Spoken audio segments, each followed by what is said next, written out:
Hello and welcome to the Car Care channel, and welcome to a video that I have been wanting to make since we started the channel. Folks, we got a Mark IV Toyota Supra, the kind of the shining beacon of Toyota sports cars, the most hyped, most overpriced Toyota sports car there ever is, possibly apart from the 2000 GT. Well, that is really not a sports car per se. It is more like a supercar, at least in our planet.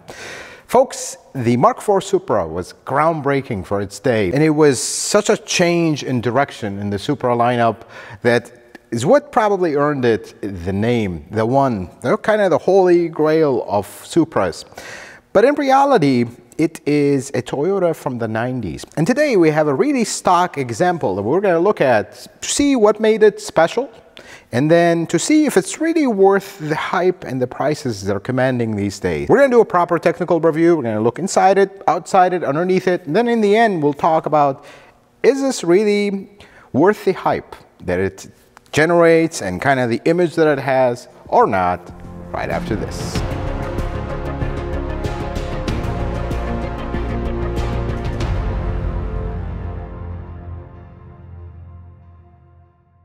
Let's start talking about the Mark IV Supra under the hood. And small thing I forgot to mention in the intro. You will notice a slight bias from me against this car. I am a huge purist for Mark III Supras. Thought I'd say that before we roll, because I love this car, but I love the Mark III Supra more. Thought I mentioned that at the beginning. 2JZ GTE, possibly one of the most famous, most well-known engines you'll ever run into in the automotive industry, short of possibly a 350 Chevy V8. This engine has a very interesting story.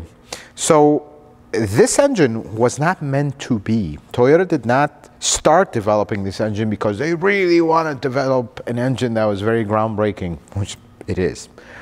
They started as a competition. They saw somebody else do something and they wanted to match it or make it even better. And oh, they did. This engine was a direct rival to Nissan's Skyline engine. Not very familiar with those engines. I'm not into Skylines, but I'll leave that name of that engine here in case a purist, I say it wrong, and you know. That was how the 2JZ was born, or actually the JZ series engine was born. So initially, this engine replaced the 7M engine. The 7M engine was good until Toyota decided to put a turbocharger on it. Everything went south from there. Head gasket issues, things were terrible. Didn't make a lot of power, had a ton of weaknesses, because they literally took a Cressida engine, for lack of a better term, and threw a turbo on it, made a few modifications, and let's go. They learned the hard way that that was a very bad idea. So then come the JZ development. In reality, this was not the first JZ engine. The 1JZ was the first JZ engine that came out right around 91, the turbocharged version of it. Then come the 2JZ. They are similar engines design-wise, but they're not the same. That's the main thing that you need to know about this. They're not exactly the same, just this one is a 3.0, that one is a 2.5. They're completely different. Let's talk about the 2JZ. There is possibly 4 iterations of the 2JZ. The first one is the non-turbo, you could say 5. The first one is a non-turbocharged 2JZ GE, non-VVTi. Makes absolutely no power, makes like right around 200 horsepower. Nothing remarkable about it, except, did you know that the early 2JZ GE has the exact same block, connecting rods, crankshaft as the 2JZ GTE? Many folks don't actually know that, except the pistons were different to change the compression down for the turbochargers. Cylinder head, however, completely different. Let's kind of dive into this one, and we'll talk about the differences on the other models. This is a Series 1, if you would, 2JZ GTE, which is the turbocharged variant. This one has an aluminum cylinder head, dual overhead cam. You do have a adjustable valve clearance, does have buckets, very very old school Toyota design that very rarely will you ever have to adjust valves on these. They just didn't wear out. You didn't need to do much with these. Very simple cylinder head, but it's designed very well. It flows very well, and that's one of the biggest things about it. The interesting thing about this engine is most of the cars in this era of Toyota, they still had distributors, and the ones that were really cutting edge, they had waste spark. So 2 cylinders connected to 1 coil, and that was where it was at. This one, however, had individual coils for each cylinder. That was something actually groundbreaking at the time. Much, much later is when we switched to that. It didn't have a distributor, didn't have a complicated crank position sensor that takes the place of a distributor and then waste spark, like, for example, the Mark III Supra of the 7M. Same thing with the 1JZ. It also had a similar design. The block is a cast iron block. And it's something I have to be said about the block of the 2JZ. It is way overbuilt. I mean, just amazingly overbuilt. You cannot say that about many cars from this era of Toyota. I mean, around the same time this came out, there's an engine which I call Toyota's definitely worst engine ever made. The 3VZ. Not a good engine, way overcomplicated for nothing. This came out around the same time. But then equally, around the same time, the 1UZ FE came out, which has a very similar recipe. It's a very similar design to this one. These were the 2 engines that kind of led charge in this era. Going back to this, there was a lot of little groundbreaking stuff. We talked about the ignition coils, and then it had a very sophisticated turbo. It had sequential turbos, and that was something at the time. Most cars had a single turbo, and it was terrible, blows up at 30,000 miles. This is not a reliable turbo, but it's a lot more reliable than cars in the 90s. So you have 2 turbos, one smaller than the other. One starts spinning up, it kind of, until the other one catches, so you don't have lag. The idea was great, the design was great. It doesn't work. You go drive this, it's very laggy compared to modern cars, but of course, comparing it to the time, this was a groundbreaking technology. Very complicated. I mean, you look at it, it just, you can't even see the turbos. It's just piping everywhere. It looks like a giant mess. That's how things were done in the 90s. Speaking of the mess, you have a little coolant vent, a cooling vent that just sticks out right next to the turbos to help with some of the airflow, because things are a little bit on the busier side here when you look under the hood. Even though another groundbreaking thing with this was, this has a straight intake manifold from one side, and then turbos. There's nothing that passes over like the 7M. That was a huge improvement. Actually a common mod for the 7M to make it a lot better. This car was the transitional period between everything was runoff vacuum and things were not runoff vacuum. So here you have kind of both. You have very overcomplicated electronics for their time, and then you have a lot of vacuum operated stuff. So it's kind of the transition period. There's no way around it. Another thing that was super interesting about this, see, the 1JZ, when it came out in its performance-oriented version, the GTE, it had a hydro fan, which is something that Toyota won many awards for. It was the only way to keep a 1JZ cool. And it was such a cool fan. It ran off the water pump. It was just a beautiful thing, how it worked, how quiet it is. The 2JZ, though, in some iterations throughout the models, it did get a hydro fan. But in the Supra, it always had a mechanical fan, which is usually the opposite of what you expect. And this is what makes me think, what were the engineers thinking at the time? Because at this point, we had electric fans that could actually cool an engine, but they went with a mechanical fan, which is, it works, I suppose, but it's just kind of counterproductive to the whole performance car thing. And that's one of the first things that usually go when people modify these cars. But equally, the early ones, they had the traction control. And the traction control at this time was something of a complication. I mean, we were barely starting with ABS. This had such a sophisticated traction control system, but at the same time, extremely complicated. So it does 2 things, this traction control. That was groundbreaking at the time, by the way. It can apply brakes to individual wheels, but it can also cut the throttle. That was something new, because this has technically not throttle by wire, but it is. It has actually two throttle bodies. One of them is the one you control with your cable, very simple. And the second one was always open until you needed the traction control, then it closed to close it. And it had a very over elaborate motor, and they were filled with problems, which is actually one of the problems with this car. It was way overcomplicated. I mean, you look how many components there are. Of course, today you have a little ABS actuator that had everything in it. This thing has like 7 different things to do the same thing. That's how things were rudimentary back in these days, but they were groundbreaking for their time. But the biggest thing about the 2JZ is, apart from its very good performance at the time, and you can easily make more power out of this engine, but the biggest thing about it is it's so well made. Everything you look here, it makes me as a mechanic think they just don't make cars like this anymore. It's just not feasible unless you want to pay $100,000 for a Corolla. They don't make cars like this. The plastic holds. I mean, this is a very old car, folks. The plastic is very strong and holding. Everything you touch, even the little metal, even the tiniest little vacuum hose, everything is overbuilt. And it's the same thing outside that it is on the inside. And that's one of the biggest things about this engine. They're extremely reliable. Then, right around 95, things got better or worse, depends how you look at it. They added VVTi to this engine. And that was kind of an interesting change, because supposedly it made more power, but it didn't. And it made a little bit more torque. And then there is the 2JZ GE that also got VVTi, but then they kind of ruined it because the rods were now different and they're weaker, because they figured, well, this engine's kind of costing us a lot of money here. So they started cutting slide corners.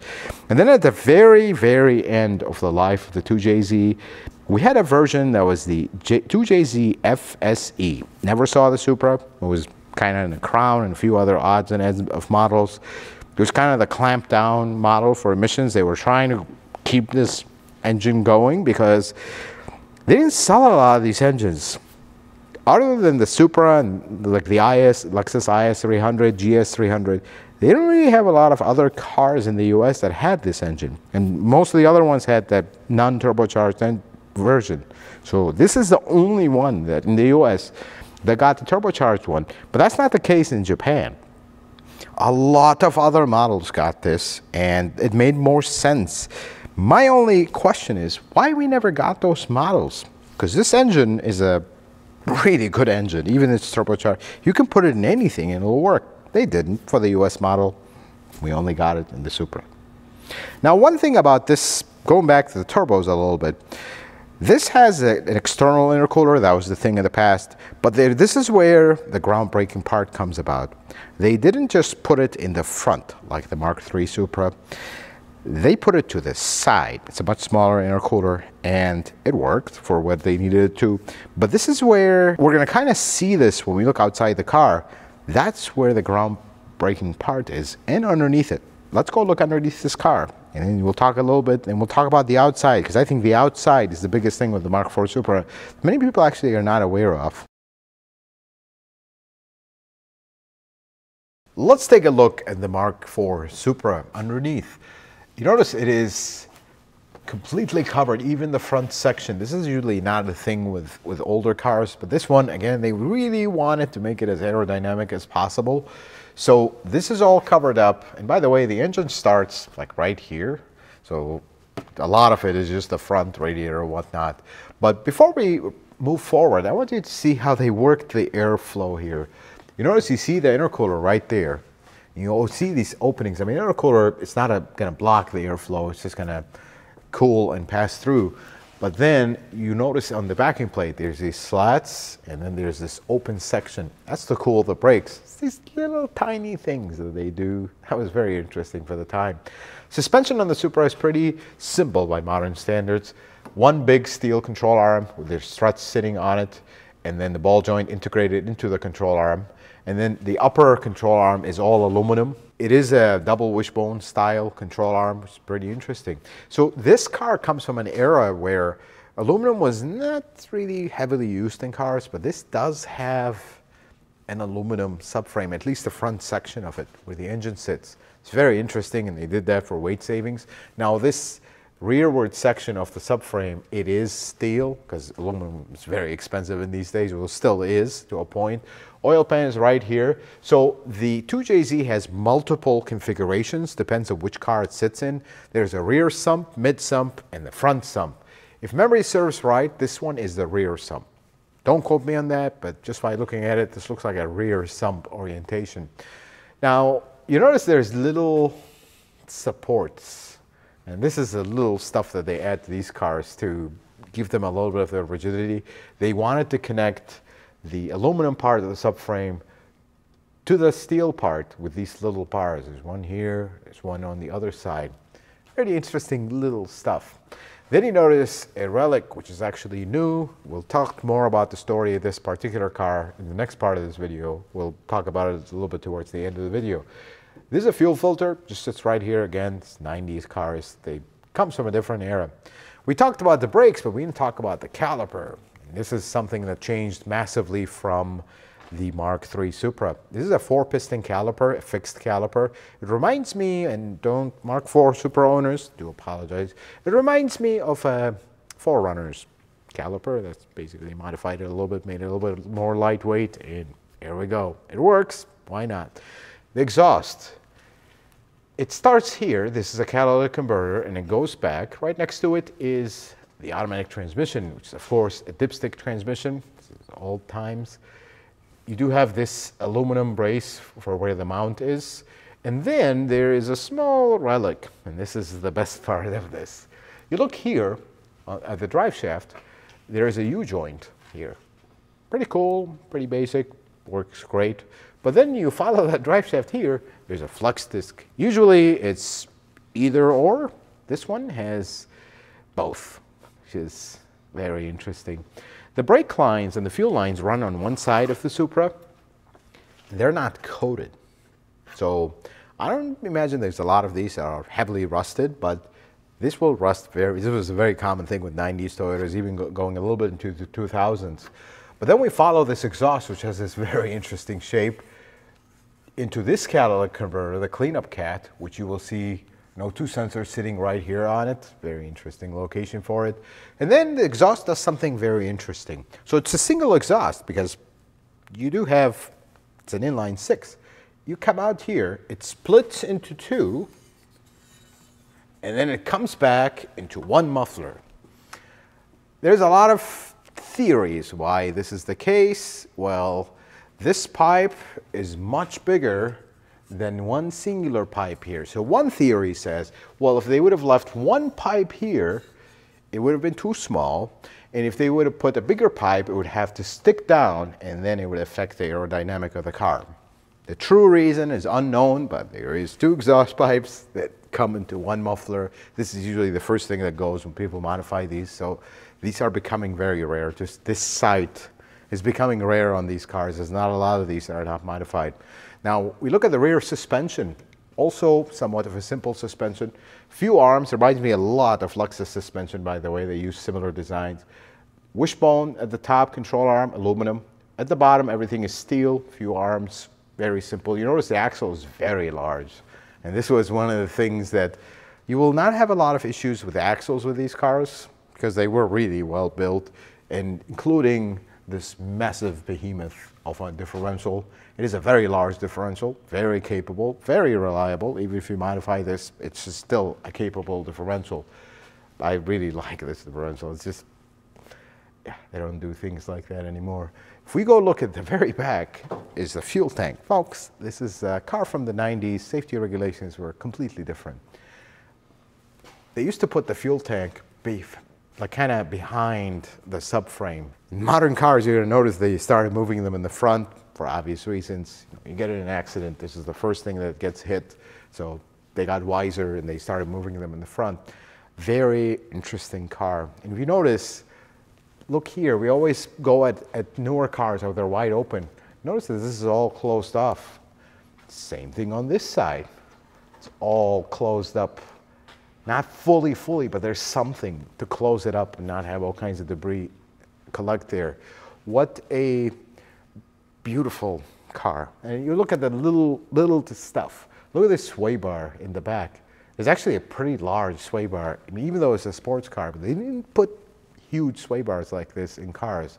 This one has a massive one in the back, and it's just a beautiful, beautiful car. They don't make cars like this. Of course, the build quality here is impeccable. I mean, you look at everything, and this particular car is so well preserved, doesn't have any rust, isn't really modified, leaking oil all over the place, does have one scrape on the body, and it's been undercoated, so that preserved it really well. And we do have some mechanical stuff going on with this car, which we're going to talk about in an upcoming video when we actually fix them and you see them live. Let's check out the outside, which I think is the most interesting place of this car. At the very front, if you really start focusing on this car, and this car has been in the shop for a while here, it's actually a simple design. And dare I say that, because if you look at the hood features, there's only one little crease, and that's it. They went with a design that is functional for the function of the car, and in the end, they turn out just timeless. I think this look, this is one of the things that this is truly striking when you see it. Even today in we're at 2024 almost, it's still a timeless design that doesn't look like an old car. It just looks like something special. Now look at it. The first thing that they did here that was brave at that time was not go with pop-up headlights, because we were still in late 90s, early 90s here.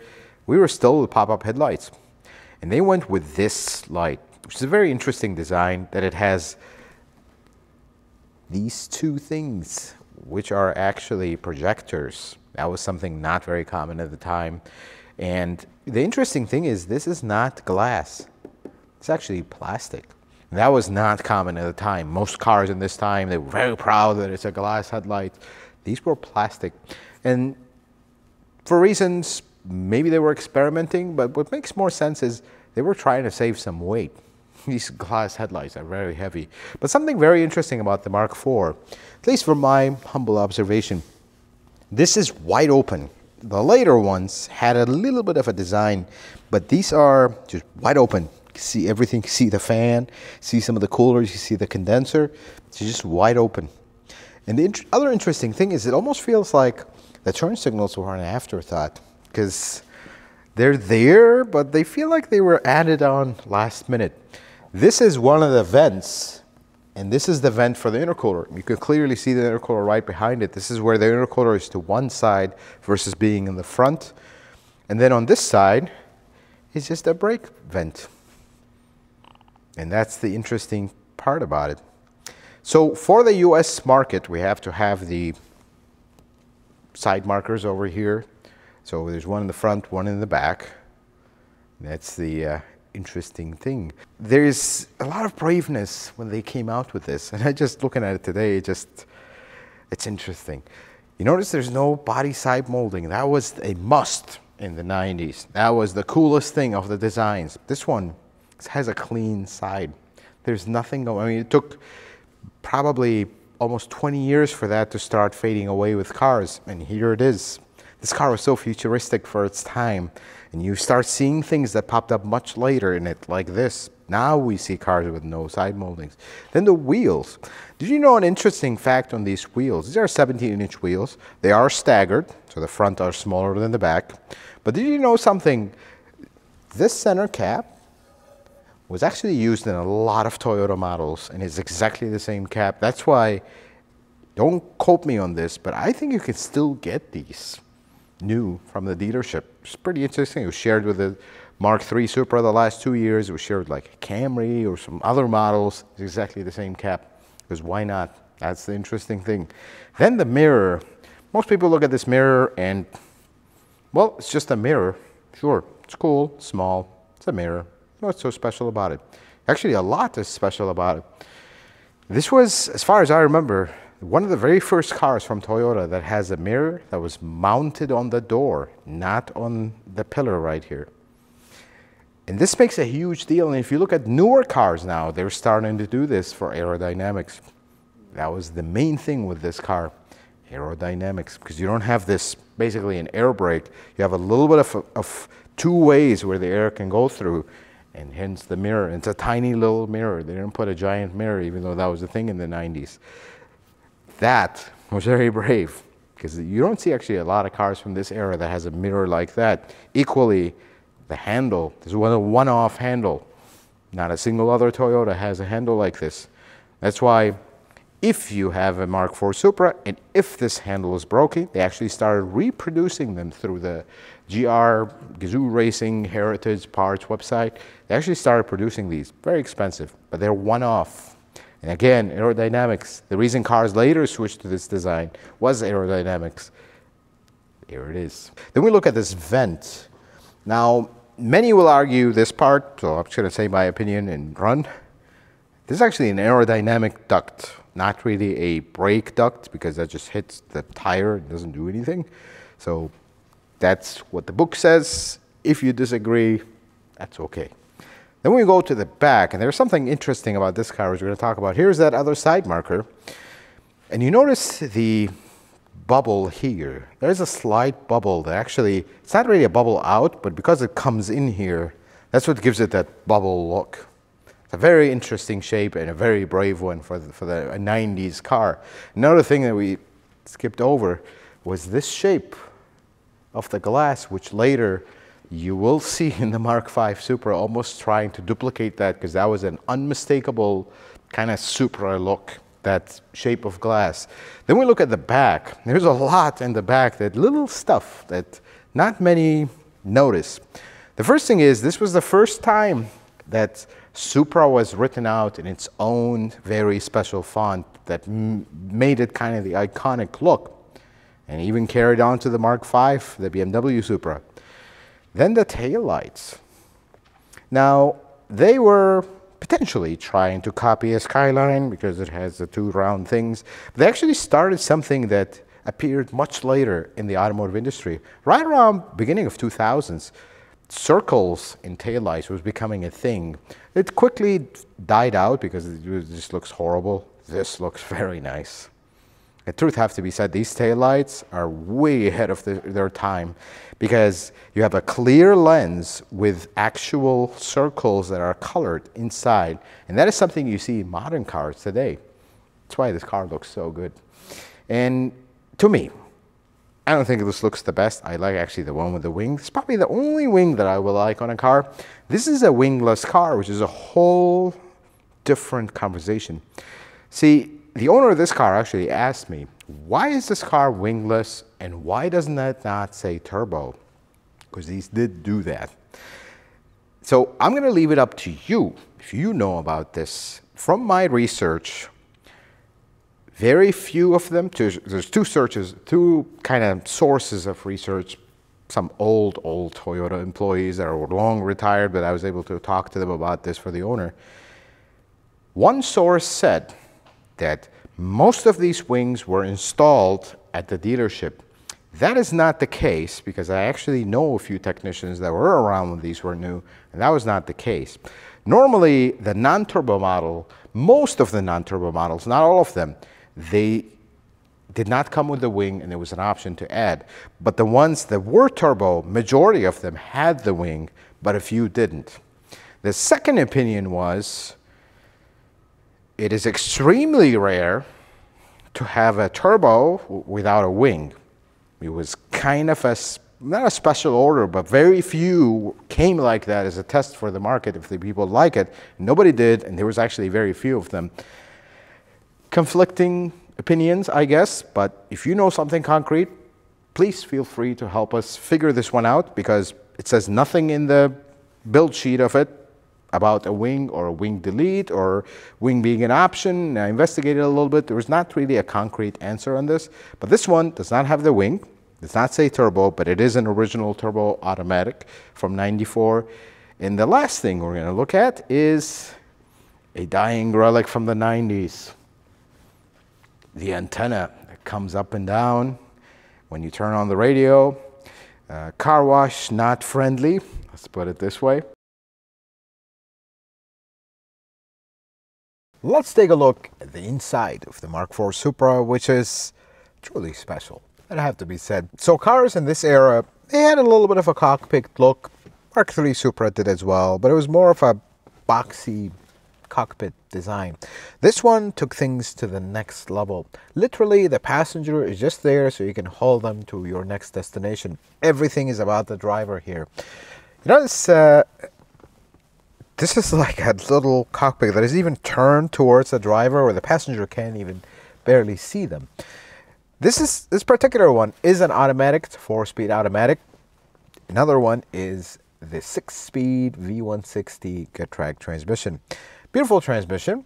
Slight bias again for the Mark III Supra. I think the R154 is a better performance transmission. Don't eat me alive in the comments. That's just my humble opinion.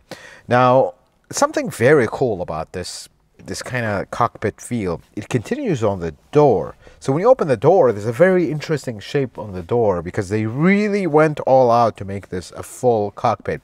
Now, there's one thing to be said here. If you've never been in one of these, they're tiny. They're very, very small on this side. I mean, this is not a super comfortable car. It is very small, equally to cars in this area, but they wanted things to be close. The windshield is very close. Dashboard is small. This one kind of comes down intentionally so you can have like a feeling of openness straight to the glass. And they did give the passenger 2 vents that were just standard vents from a Camry, but the driver got these really cool rotary style vents that you turn them, they close, and you turn them the other way, they open. It was very cool. Handbrake, you notice it's on this side because they wanted it to be close to the driver. Now, some of the interesting things about this car, this was the era where airbags were becoming standard. So you have this very odd looking steering wheel because of the airbag. Same thing on the passenger airbag. This was the era where they were starting. Now, this particular model is Targa top. If I were you, I wouldn't buy a Targa one. They're cool until they're not. That's just, if you own the Supra, you know what I'm talking about. So, something about this car, there was kind of a drop from the previous one. And here goes the bias again. The materials here, while they hold very, very well, they were more trying to put this car on a diet because the previous one was extremely heavy, especially the seats. So the plastics here, they're lighter and they feel, like when you pass your hand over things, they just feel flimsy, but they do hold very well. Folks, this is a 1994 model we have here. Even though it has 69,000 miles and everything, it's still, everything is holding, everything is here, and everything works. And now that also adds to this car. It's a beautiful car. I really like this interior. It's a little bit on the smaller side, but I guess that's part of the focus on driving. And if you've never been in one of these cars, or you just really love them and you want to know something interesting about them, first, there is a back seat if you don't have a torso or legs, of course.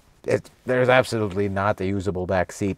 Mark III Supra had a slightly usable back seat. This one, they figured, you're just going to put your back there. What's the point? And I agree with them. I mean, they could have gotten rid of them altogether, but for insurance reasons and whatever case, they put them there. There is seats. You just can't use them. The second thing is, there's no cup holder here. This will be the last time you hear me say this word in a car video on my channel. This comes from a different era. Their thought was, you're not going to carrying a drink here. You're going to want to be driving. And I agree with them. Cup holders, they're just a mess waiting to happen. And that's why you will see a lot of Mark IV Supras, including this one, with coffee stains all over the carpet because drivers do eventually need to carry a drink, and it's very, very common to spill them, and yeah, that's what we end up with. Speaking of the carpet, this will be an absolute pleasure to look at this carpet one more time because this comes from a different era where that era ended, in my book, with probably right around 2005, 2006 with the LS430. Some models kept going, but most of them are gone. The carpet here is real carpet. It is beautiful, very heavy, and unnecessary in a car, but just some old things from the past. And speaking of old things from the past, working on this car inside, things are strange to other Toyota models of this generation. For example, the kick panel and everything underneath. It's a very one-off. There's a lot of one-off things. The seats, one-off. They don't exist anywhere else. And it's a shape even doesn't exist anywhere else but in the Supra. Working on this, and let's go back to the technical side. You'll notice that the passenger footwell is a lot higher than the driver's footwell. And it's almost like there's a foot rest. That's actually not a rest. That's where they decided to put the engine computer and the traction control computer. And this is where the 90s complications come back. There's an engine computer there, right on the floor, right where you're going to put your foot, that are hopefully not covered in water, so it goes straight on it. There's a good plastic cover, but right next to it is a traction control computer. But then somewhere right here, behind the radio and a little bit on top of it, there is an ABS and traction control computer, another one. This is the 90s complications. They just couldn't combine things and make them smaller. They had to make two computers. But that location is actually pretty interesting. I haven't seen a lot of Toyotas, and even in this era, put them right on the floor like that. But the Supra, they really wanted to push that dash in to give you that open field of view for the driver. So they had no other place but to put them there. The placement on computers in this car is a little bit interesting, but that's what they had to do to come up with this design. So that was actually something that is one-off. Usually they put them right behind the glove box. In this one, the floor will work. So is the Mark IV Supra truly that cool? As cool as the posters that it is now being put on and the prices this commands, or not? Or it's just another cool sports car from the 90s. This is truly a special car. There's no way to say it, but that can be said about all Supras and all MR2s and Celica All-Tracks, and basically all sports cars from this era, not just from Toyota, for everybody else. I think Toyota took this round in that time period. That was right around the transition between the R32 Nissan Skyline and the R33. While the R33 is awesome, this, I think, takes it. It still has that gentleman's feeling. It's a touring car, and this is something perhaps you don't know about Supras. They were never intended to be sports car on a track and going flying down. You could take them, but they were really meant to be grand tours. That's why people always complain, why are they so heavy? Why are they? Because they're grand tours. They were meant to be comfortable and meant to be cars that you could occasionally take on the track, but for the most time, you could take them out and drive. The best part about them, and I think what added to their recipe, and similar to the Skyline, they were reliable, because they were well made, and reliability usually in sports cars is not something high, because they're not cars that are often driven a lot and whatnot. But this one, they were extremely reliable in their stock form, and they had groundbreaking technology. Although, like I mentioned earlier in the video when we started, I am extremely biased against this car. I am a kind of by heart locked on the Mark III Supra. I think it is, don't want to say it's superior, because if you look at the US model Mark III Supra, I am sorry, Mark III owners, we all love each other, it's okay. They are a joke compared to this. But if there's one specific Mark III Supra that really comes up to this and shows you that they really did not make a giant step forward as it is with the MA70 with the 7M, that would be this JZA70. The one that we never got in the US, and the one they only made for 2 years. When you look at the specs for that one compared to this, they're so close. And in cases, that one is better. Having gotten the biased part out of the way, are these worth the hype? Honestly, they're not. That's the truth. Are they truly special cars? They are truly special cars. But again, so is the Mark III Supra, so is the MR2 in this generation, so is the Celica All-Track, and this is another 90s sports cars. If you drive it today, this is the expectation. Most people look at these like they are this hot Ferrari that they only made 3 of. They didn't make a lot of these because this car was actually a commercial failure. That's why they discontinued it and it was gone. It was simply too expensive for the time. People in those times, they had different preferences. This car just didn't do it. Same thing with a lot of hot cars from the 90s that just didn't make it because it's simply too expensive for the time. But today, the prices they're commanding, I question them a little bit because in its stock form, This beautiful car is slower than your V6 Toyota Sienna minivan with kids in the back and everything. That is just the reality of things, folks. Mark IV Supra purists will jump in the comment section, and please feel free. But if you compare it stock, that's the reality. Numbers don't lie. If you get a V6 Camry, now you are way faster than this in its stock form. Folks, these cars in their stock form, they are not fast by today's standards. And when you get into the enthusiast world, there's a conflicting message. And this is that conflicting message. This car became popular because of the modifications. Oh, I have a 1200 horsepower Supra, although between us Supra guys, you will have that 1200 horsepower for a couple seconds at near red line, and then you shift to the next year and it's gone. That's the reality.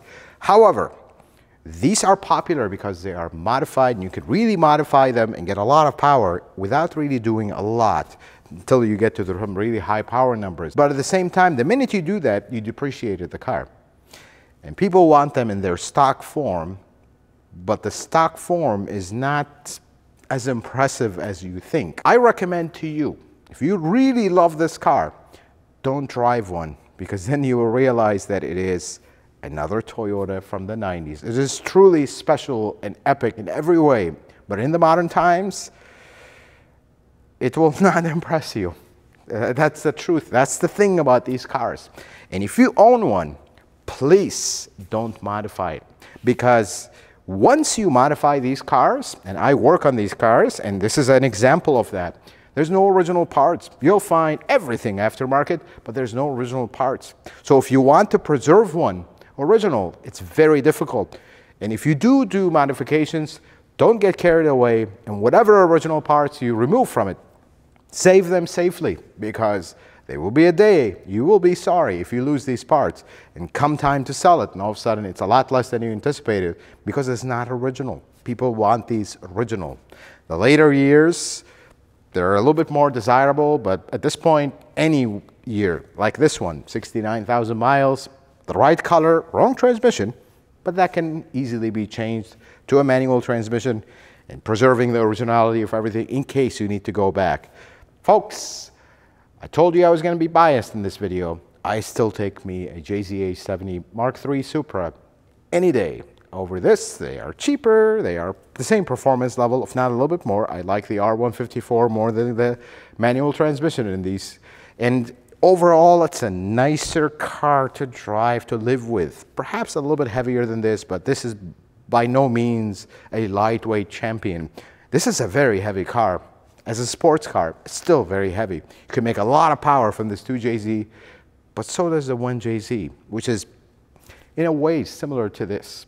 Folks, I hope you enjoyed this video as much as I have enjoyed spending time with this awesome legend. I still respect this. I love this. Slightly biased toward the Mark III Supra, but still, this is a beautiful car. A little overpriced, and that's okay. But it is a definite icon from the 90s for Toyota, and I love it, and I love having it in the shop, and it's just a privilege to work on it. And folks, this is actually going to be part 1 of this review. This is the review. Next time we talk about this car, we're going to be actually working on it, because this car is in the shop, not for us to do a review. We have a few issues with it. We're going to talk about them, and then we're going to actually dive into the engine, because we have a few maintenance items, some repairs to do. So you're going to see that next coming up on the channel.